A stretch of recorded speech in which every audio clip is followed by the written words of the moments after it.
दोस्तों आपने थंबनेल में सही देखा कि जो स्मार्टफोन का मार्केट है वो लगभग सैचुरेट कर चुका है या सैचुरेट करने के पोजीशन पे पहुंच चुका है। तो वजह इसका ये है कि आजकल आप देखे हो कि जो स्मार्टफोन है उसमें कोई ज़्यादा चेंजेस नहीं आ रहा है, सिर्फ मेगापिक्सल काउंट बढ़ रहा है, स्क्रीन की क्वालिटी थोड़ी सी इंप्रूव करी जा रही है और नए नए तरीके से चेंजेस करने की कोशिश की जा रही है, जैसे कि जो कस्टमर्स हैं उनको अट्रैक्ट कर पाए और जो फ़ोन्स है वो मार्केट में बिके।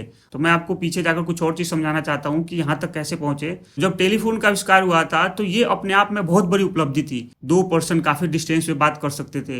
इनफैक्ट स्टार्टिंग में सब लोगों के लिए एक्सेस नहीं था, लेकिन 5 से 10 साल के अंदर में बहुत सारे लोग उसको यूज कर सकते थे टेलीफोन को। अब मैं बात कर रहा हूँ कि टेलीफोन में आप देखो कैसे कैसे धीरे धीरे इंप्रूवमेंट हुआ है। जैसे स्टार्टिंग में आप देखो कि रिंग वाला गोल सा फोन हुआ करता था जिसको आप घुमाते थे और टेलीफोन आपका लग जाता था। इसमें थोड़ी सी और चेंजिंग आई कि इसमें कीपैड आ गया, नंबर आ गया, 1 2 3 आप प्रेस करके किसी को कॉल लगा सकते थे। थोड़ी और इम्प्रूवमेंट हुई जिसमें उसमें स्क्रीन लगा दिया गया जिससे पता चल सके कि किसका कॉल आया, कम से कम उसका नंबर पता चल सके। उसके बाद से ऐसा चल रहा था, 15 से 20 साल तक चलता रहा, उसमें कोई बहुत बड़ी चेंजिंग नहीं आई। जो कंपनीज थी अपने प्रोडक्ट को मार्केट में सर्वाइव करा पाया तो उसके लिए उन्होंने थोड़ा थोड़ा चेंजिंग करना स्टार्ट करा। लेकिन एक सडन सा स्पाइक आता है जब वायरलेस फोन्स आ जाते हैं, मोबाइल फोन्स मार्केट में आते हैं। पहले क्या था कि आपकी लिमिटेशंस थी कि आपका जो टेलीफोन है, टेलीफोन का वायर है, उतनी दूर आप घूम के बात कर सकते थे। लेकिन जब मोबाइल फोन आ गया तो आप कहीं भी जाके किसी से बात कर सकते थे, बशर्ते कि नेटवर्क अवेलेबल हो। तो एक सडन सा स्पाइक आया था, एवोल्यूशन आया था कि आप सोचो कि लोगों के लिए कितना ज़्यादा सहूलियत लेके आया है कि आप घर में अंदर रह के बात नहीं करके बाहर भी जाके बात कर सकते हैं, कहीं भी जाके बात कर सकते हैं ऑन द गो। तो एक सडन सा स्पाइक आया था। अब मैं बात करता हूँ कि 15 से 20 साल 25 साल तक जो मोबाइल फ़ोन मार्केट था वो भी धीरे धीरे इंप्रूव किया, बहुत ज़्यादा सडन स्पाइक नहीं आया उसमें।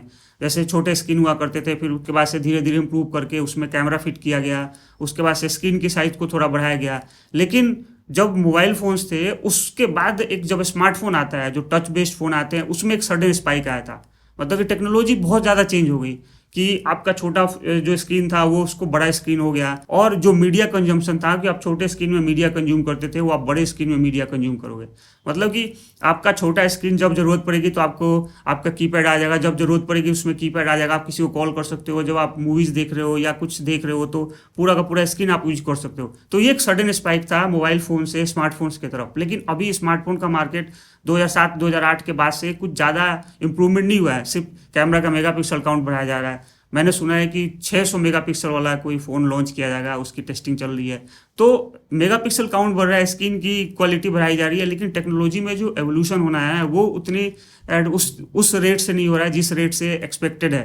2007 2008 में स्मार्टफोन के बूम करने का और भी वजह था। एक तो इंटरनेट इजीली एक्सेसिबल हो गया था सब लोगों के लिए, उसके साथ साथ जो सपोर्टिंग एलिमेंट होते हैं स्मार्टफोन को यूज करने के लिए, मीडिया कंजम्पशन हो गया, सोशल मीडिया साइट्स हो गए, ओटीटी प्लेटफॉर्म आ गया था, और जो कंप्यूटर की रिलायंसी थी, कंप्यूटर पर डिपेंडेंसी थी, उसको कम किया जाने लगा था। तो लोग उसको और यूज करने लगे थे क्योंकि सपोर्टिंग एलिमेंट उसके साथ साथ काम कर रहे थे, कोई इकोसिस्टम क्रिएट हो गया था। अब मैं बताना चाहता हूँ कि स्मार्टफोन जो मार्केट है वो सेचुरेट कर रहा है। इसका मतलब ये नहीं कि आप स्मार्टफोन ही परचेज नहीं करो, अगर आपको रिक्वायरमेंट है तो आप जरूर परचेज करना।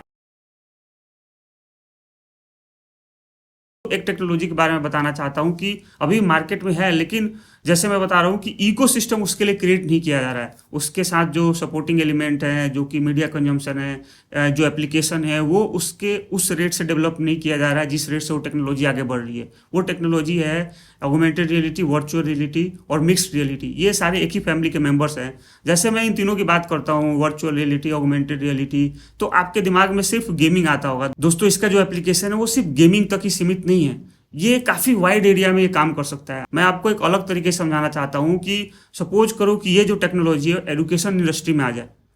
जैसे मैं अपने बारे में बात करता हूँ कि 9th 10th क्लास में जब मुझे कुछ पढ़ना होता था तो टेक्स्ट बुक हुआ करते थे, उसमें पिक्चर भी नहीं हुआ करता था। टेक्स्ट बुक पढ़ के समझना पड़ता था, सारी चीज़ें विजुलाइज करना होता था दिमाग में, उसके बाद से समझ में आता था, उसके बाद से फिर उसको याद रखते थे। अभी के टाइम में मैंने देखा है कि अच्छे स्कूल्स हैं जिसमें प्रोजेक्टर का इस्तेमाल किया जाता है, बच्चे लोगों को पिक्चर्स के फॉर्म में या वीडियोज़ के फॉर्म में चीज़ें विजुलाइज कराई जाती है, फिर बच्चे उसको समझते हैं, फिर उसको याद रखते हैं। लेकिन जब समझो कि ऑगमेंटेड रियलिटी, वर्चुअल रियलिटी या मिक्स रियलिटी आ जाता है मार्केट में, और सब्जेक्ट्स के लिए कंटेंट क्रिएट किए जाते हैं। सपोज करो कि आप 9th 10th में पढ़ रहे हो और आप यूनिवर्स के बारे में पढ़ रहे हो और यूनिवर्स के लिए कंटेंट अवेलेबल है, तो आपको हेडसेट लगाना है, उसके बाद से टीचर आपको एक्सप्लेन करना स्टार्ट करेंगे और जो भी चीज़ें हो रही होंगी यूनिवर्स में, जिस चीज़ के बारे में पढ़ रहे हैं, वो सामने आपको 3 डायमेंशनल चीज़ें में दिखेगा। जब सामने आप चीज़ देखोगे तो आप उस चीज़ को कैसे विजुलाइज करोगे। जो बच्चे होते हैं कितने अच्छे से उस चीज़ को विजुलाइज करेंगे और याद करना कितना ईजी हो जाएगा। मतलब पहले के टाइम में ऐसा नहीं हुआ करता था, टेक्नोलॉजी उतनी अपग्रेड नहीं हुई थी, लेकिन अभी के टाइम में टेक्नोलॉजी अपग्रेड हो रही है, तो उस चीज़ को हर सेक्टर में यूज करना चाहिए। मैं बता दूं कि एजुकेशन सेक्टर के लिए कंपनीज काम कर रही हैं, लेकिन जो कंटेंट क्रिएशन का सिलेबस है काफ़ी वास्ट है, तो इन कंपनी को टाइम लग सकता है, क्योंकि कुछ ही कंपनी है।